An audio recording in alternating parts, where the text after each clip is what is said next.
नमस्कार शेतकरी बांधवांनो. शेती ज्ञान सागरमध्ये आपल्या सगळ्यांचं मनापासून स्वागत आहे. आपलं हे चॅनल खास आपल्यासारख्या शेतकरी बांधवांसाठीच आहे, जिथे आपण शेतीबद्दलची नवी माहिती सोप्या भाषेत समजून घेतो. आज आपण एका खूप महत्त्वाच्या विषयावर बोलणार आहोत. आपण नेहमी म्हणतो की शेती म्हणजे नशिबाचा खेळ, पण खरंच तसं आहे का, की आपण आपल्या शेतीला नशिबाच्या खेळाऐवजी एका फायद्याच्या व्यवसायात बदलू शकतो? चला आज याचबद्दल सविस्तर बोलू. हो ना. हे वाक्य आपण लहानपणापासून ऐकत आलोय. शेती म्हणजे नशिबाचा खेळ. कधी पाऊस जास्त पडतो तर कधी कमी, कधी बाजारात भाव मिळतो तर कधी मिळत नाही, आणि मग आपण सगळा दोष नशिबाला देतो. आपल्या मनात हा विचार इतका पक्का बसला आहे की आपण याच्यापुढे विचारच करत नाही. पण एक मिनिट थांबा. जरा विचार करा. खरंच सगळं काही फक्त नशिबाच्या हातात आहे का? की आपण आपण आपलं नशीब स्वतः घडवू शकतो? योग्य नियोजन करून, थोडी हुशारी वापरून परिस्थिती बदलू शकतो? चला, आज आपण याच प्रश्नाचं उत्तर शोधूया. तर मग सगळ्यात पहिला आणि महत्त्वाचा बदल जो आपल्याला करायचा आहे, तो आपल्या विचारांमध्ये आहे. आपण शेतीला फक्त एक परंपरा किंवा नशिबाचा खेळ नाही, तर एक पक्का, एक फायदेशीर व्यवसाय म्हणून बघायला सुरुवात करायची आहे. जसा एखादा दुकानदार विचार करतो, तसाच विचार आपल्याला आपल्या शेतात करायचा आहे. बघा, फरक अगदी स्पष्ट आहे.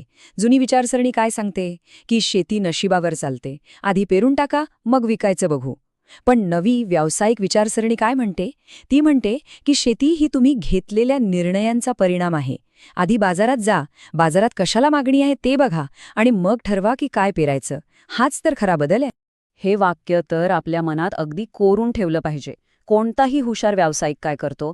आधी ग्राहकाला काय हवंय हे विचारतो. आपल्यालाही तेच करायचंय.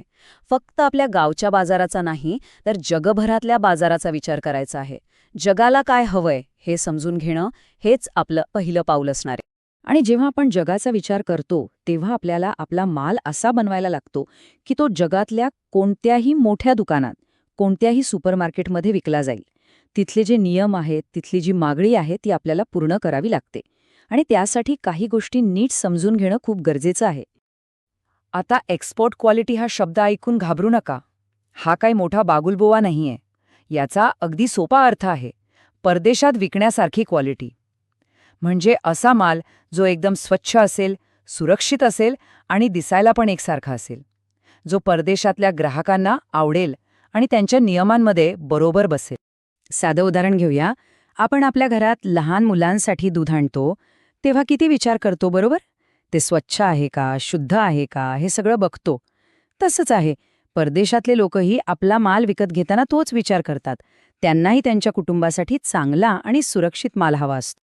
मग या परदेशी बाजाराला नेमकं काय पाहिजे असतं? तर बघा, त्यांना आपला माल एकदम स्वच्छ लागतो.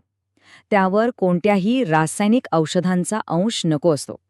जर द्राक्ष विकत असतील तर प्रत्येक घड जवळपास सारखा दिसायला हवा. आणि सगळ्यात महत्त्वाचं, आज मालाची जी क्वालिटी आहे तीच पुढच्या वेळीही टिकून राहिली पाहिजे. तरच तर विश्वास बसतो, नाही का? आता मनात प्रश्न येतो की ही एक्सपोर्ट क्वालिटी मिळवायची कशी? त्यासाठी आपल्याला आपल्या शेती करण्याच्या पद्धतीत थोडे हुशारीचे बदल करावे लागतील. असे बदल ज्यामुळे आपलं उत्पन्नही वाढेल आणि मालाची गुणवत्ताही सुधारेल. विचार करा, आपण जर शेतात फक्त एकच पीक घेत असू तर काय होतं? समजा अचानक पाऊस आला किंवा एखादी कीड आली तर आपलं पूर्ण वर्षाचं उत्पन्न पाण्यात जातं. हे अगदी तसंच आहे जसं घरात एकच व्यक्ती कमावणारी असेल आणि अचानक तिची नोकरी गेली तर पूर्ण कुटुंबावर संकट येतं. म्हणूनच एकाच पिकावर डाव लावण्याऐवजी बहुपीक पद्धत वापरायला हवी. म्हणजे काय? तर आपल्या शेतात एकाच वेळी 2-3 वेगवेगळी पिकं घ्यायची. यामुळे धोका विभागला जातो. समजा एका पिकाला भाव नाही मिळाला किंवा त्याचं नुकसान झालं तरी दुसरं पीक आपल्याला तारतं, आपल्याला आधार देतं. म्हणजे एकाच जागी सगळे पैसे न गुंतवता थोडे थोडे वेगवेगळ्या ठिकाणी गुंतवण्यासारखं आहे. मग अशी कोणती पिकं आहेत ज्यांना जगात चांगली मागणी आहे? तर बघा, द्राक्ष, डाळिंब, पपई, शेवगा आणि योग्य नियोजन करून लावलेला भाजीपाला, या पिकांना परदेशातून खूप चांगली मागणी आहे. आपण आपल्या जमिनीचा पोत, पाण्याची उपलब्धता आणि हवामान बघून यापैकी योग्य पिकांचा नक्कीच विचार करू शकतो. आता आपण अशा पद्धतींबद्दल बोलूया जिथे ताकदीपेक्षा बुद्धीचा म्हणजे डोक्याचा जास्त वापर होतो. यालाच आपण वैज्ञानिक किंवा आधुनिक शेती असं म्हणू शकतो. आता वैज्ञानिक शेती हा शब्द ऐकून घाबरू नका. याचा अर्थ असा नाही की आपल्याला मोठमोठ्या लॅबमध्ये काम करायचं आहे. अजिबात नाही. याचा सोपा अर्थ आहे माहितीच्या आधारावर योग्य वेळी योग्य निर्णय घेणं. म्हणजे अंदाजपणचे काम न करणं. जे दिसतंय, जे कळतंय त्यानुसार काम करणं. हे अगदी डॉक्टरसारखं आहे. बघा, डॉक्टर काय करतो? आधी तापमापकाने ताप मोजतो, म्हणजे माहिती गोळा करतो. मग त्याला कळतं की ताप जास्त आहे, म्हणजे शरीरात काहीतरी बिघाड आहे. तो माहितीचा अर्थ लावतो आणि मग तो योग्य गोळी देतो, म्हणजे कृती करतो. आपल्यालाही आपल्या शेताचे डॉक्टर बनायचं आहे. आणि या सगळ्यामध्ये एक गोष्ट जी सोन्यापेक्षाही जास्त मौल्यवान आहे, ती म्हणजे पाणी. आज पाण्याच्या एका थेंबाला किंमत आहे. त्यामुळे पाण्याचा योग्य वापर करणं आणि ते वाचवणं हे सगळ्यात गरजेचं आहे. मग पाण्याची बचत कशी करायची? पहिला आणि उत्तम उपाय आहे ठिबक सिंचन, जे पाणी थेट झाडाच्या मुळाशी पोचवतं. दुसरा उपाय आहे मल्चिंग. आता मल्चिंग म्हणजे काय? सोप्या भाषेत शेतात प्लास्टिकचा कागद अंथरणे.